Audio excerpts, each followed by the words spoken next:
Welcome back here to the Twin Cities Film Fest Red Carpet. I'm your host, Blythe Whaley, and our next film is Show Her the Money. This is Kai Dickens, the director of this film. Kai, can you help me introduce these lovely ladies next to you? Absolutely. I'm with two incredible forces, both executive producers and stars in the film, Dawn LaFrida and Sharon Gless.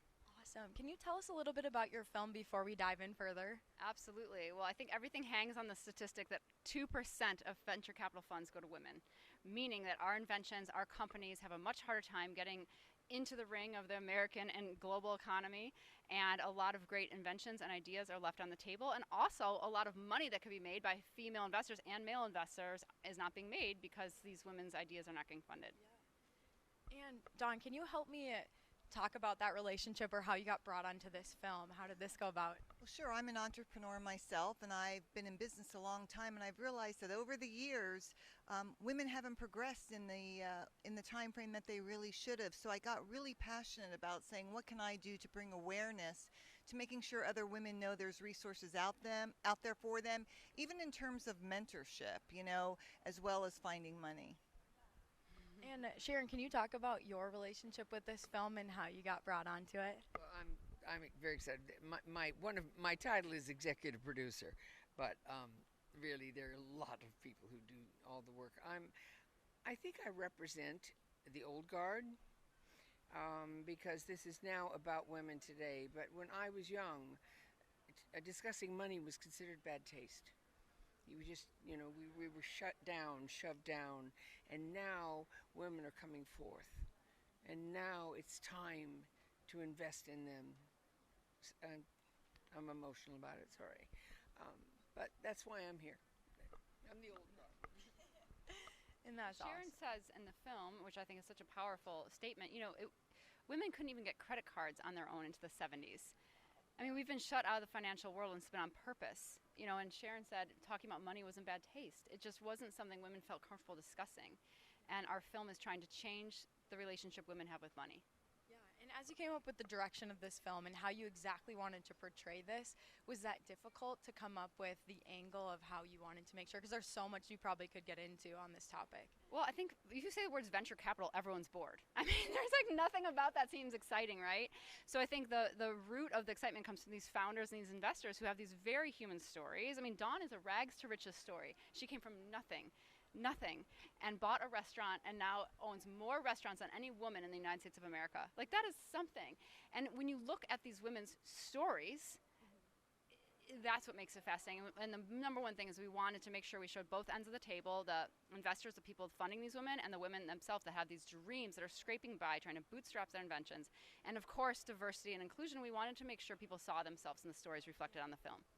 Yeah, and Dawn, as she was just talking about your story, can you tell us a little bit? I know probably some of it's shown in your guys' film, so people, of course, if you watch it, you'll be able to see it also. But Dawn, could you give us maybe an overview of just what that went through?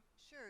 I grew up with very humble beginnings, and I always knew I was going to own my own company, but I grew up poor, so I took every dollar I could off credit cards and my saved tip money from being a waitress at Denny's, and I happen to own Denny's franchises, and I bought my first restaurant, and I took a chance, and it did well, and then I got other offers, and it was a big move. I had to move from Orange, California to West Texas, and I had to make sacrifices, but along the way it was well worth it, and the doors opened, and I seized the opportunities, and I realized that I'm one of the lucky, fortunate ones, and it's my job to do my part to help others on their journey to make their business dreams come true. Yeah, and what do you ladies think is that next step? When people do watch your film, what are you hoping they're taking from it, and how do they implement that going forward? I can say yesterday I spoke at an event, and it was a bunch of young high school kids. And one of the young high school girls, who happens to come from a very prominent family, says to me, I still feel like the boys are getting all the better projects at school. They're getting all the better assignments. How do I stop that? How do I say to the teacher, I can do it? I said, tell the teacher you'll do both. And then he can choose which one's best. That's who she is. She's my best friend also.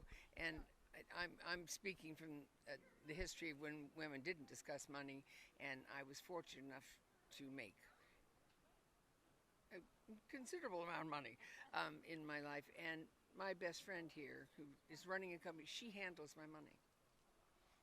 So I went to the boss. I went to the best, honest, and I was smart enough. Yeah, and I think when women watch the movie, I hope that they take away, especially if they're a founder, that they can do this. There's an investor out there for them. It is an uphill climb. We are facing a higher battle. I mean, that's just the truth of it. But there is a way, and you shouldn't feel like it's a charity project to ask for money, right? Like, you are going to be helping these investors and helping the world by getting your idea out there and by making them money because you have a great idea. And for women investors and male investors, investing in women is a sure bet. Women do better than men with $1,000. That's just a fact. And so we're hoping that more women will start investing in these women-led companies as well. And as far as when you see women also watching this film and getting empowered about what's possible for them, what do you also hope that maybe the gentlemen are seeing when they're watching this film? Invest in the women. Sorry. Invest in the women. Well, I happen to have sons, and I think they realize that women are powerful.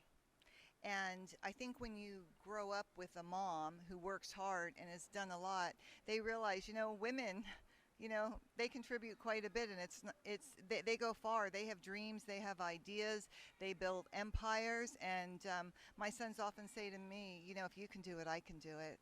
And the women are educated, just as the men are.